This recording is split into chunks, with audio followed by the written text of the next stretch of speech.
एक समय की बात है। एक गांव में एक चूहों का समूह रहता था। गांव में रहने वाले यह चूहे गांव के किसानों के द्वारा लगाई हुई फसलों में उगने वाले अनाज और फल फूल खाकर अपना गुजारा करते थे। चूहों के इस समूह में एक गोलू नाम का चूहा रहता था। बाकी चूहों के ही तरह गोलू भी छुपते छुपाते किसान की फसल से अनाज खाता और जब भी कोई बड़ा शिकारी उसकी तरफ आता तो गोलू अपने बिल में छुपकर अपनी जान की रक्षा करता। एक दिन इस गांव में चुन्नू नाम का एक चूहा रहने आया। चुन्नू एक अनाज की गाड़ी में अनाज खाते खाते इस गांव तक पास के शहर से आ पहुंचा था। चुन्नू चूहे की मुलाकात गोलू चूहे से हुई। आपस में बात करते करते दोनों चूहे अच्छे दोस्त बन गए और गोलू चूहे ने चुन्नू चूहे से पूछा, क्यों भाई चुन्नू, तुम कहते हो कि तुम पास के शहर से आए हो, तो जरा बताओ कि वह शहर चूहों के लिए कैसा है। चुन्नू चूहे ने गोलू चूहे को शहर के बारे में बताना शुरू किया और उसे बताया कि किस तरह शहर में विभिन्न प्रकार के भोजन मिलते हैं और किस तरह चुन्नू बड़ी ही आसानी से हर रोज किसी न किसी के घर में घुसकर अलग अलग प्रकार के भोजन का सेवन करता है।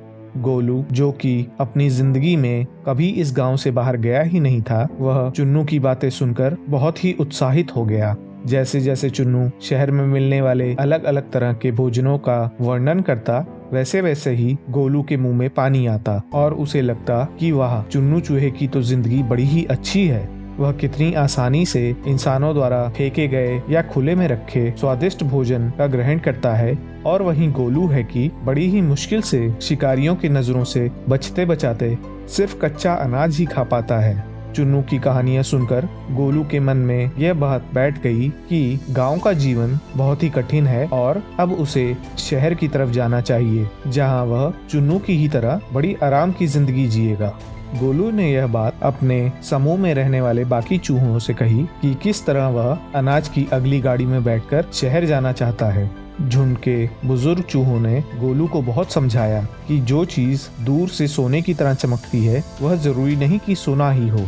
तुम्हारा जीवन जैसा है वैसा बहुत ही अच्छा है। बाकी चूहों के लाख समझाने के बाद भी गोलू ने उनकी एक ना सुनी और अनाज की अगली गाड़ी में बैठकर शहर की तरफ निकल गया। शहर पहुंचते ही गोलू ने अलग अलग तरह के नज़ारे देखे और उसे अब विश्वास हो गया था कि चुन्नू चूहा जितना भी इस शहर की तारीफ करता था, यह शहर उससे भी ज्यादा अच्छा है।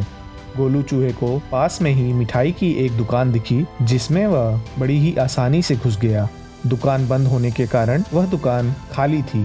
गोलू चूहे ने बड़े ही आराम से उस दुकान में बैठकर काफी मिठाइयाँ खाईं और वह मिठाई की उस दुकान में ही सो गया। थोड़ी देर बाद जब गोलू की आंख खुली तो उसने देखा कि एक बिल्ली उसके पास ही खड़ी है। गोलू चूहे की हालत खराब हो गई और वह तुरंत ही भागने लगा। बिल्ली ने गोलू चूहे का पीछा किया और काफी दूर तक दौड़ने के बाद गोलू किसी तरह पास में एक बिल में घुसकर उस बिल्ली से बच पाया। बिल में घुसने के बाद उसे यह एहसास हुआ कि वह तो किसी के घर में घुस चुका है। गोलू चूहे ने जैसे ही नजर उठाकर देखा तो उस घर में रहने वाले पालतू कुत्ते ने गोलू को दौड़ाना शुरू कर दिया। गोलू चूहा फिर से पूरी गति से भागने लगा और किसी तरह उसने बिल्ली और कुत्ते से अपना पीछा छुड़ाया। गोलू ने खुद को फिर से एक बार एक नए घर में पाया। इस घर में कोई भी पालतू जानवर नहीं था और साथ ही साथ खुले में जमीन पर काफी कुछ खाने के लिए पड़ा था। इतनी देर तक दौड़ लगाने के बाद गोलू को भी काफी भूख लग रही थी और गोलू जमीन पर पड़े उस खाने को ग्रहण करने लगा। तभी धीरे से एक आवाज हुई और गोलू ने पलट कर देखा तो पाया कि असल में वह एक चूहेदानी में फंस चुका है। घर के मालिक ने घर में चूहों को पकड़ने के लिए जमीन पर कई चूहेदानियां लगा रखी थीं और गांव से होने के कारण गोलू को चूहेदानियों के बारे में कुछ भी ज्ञान नहीं था। अब गोलू को अपने निर्णय पर पछतावा हो रहा था। गोलू को अब समझ में आ रहा था कि गांव की जिस जिंदगी को वह बेकार समझता था, वह जिंदगी शहर की इस कठिनाइयों भरी जिंदगी से कहीं अच्छी थी। भले ही उसे गांव में सिर्फ कच्चा अनाज ही मिलता था, परंतु रोज उसे पर्याप्त भोजन मिल जाता था और साथ ही अपनी रक्षा करने के लिए उसे बिल भी मिल जाते थे। अब गोलू को समझ में आया कि झुंड के जो बुजुर्ग चूहे उसे समझाना चाह रहे थे, उनकी बात ना सुनकर उसने कितनी बड़ी गलती की है। आसान जिंदगी का पीछा करते करते उसने अपनी खुशहाल जिंदगी गंवा दी थी। जिस घर में गोलू चूहा फंसा था, उस घर का मालिक काफी दयालु था।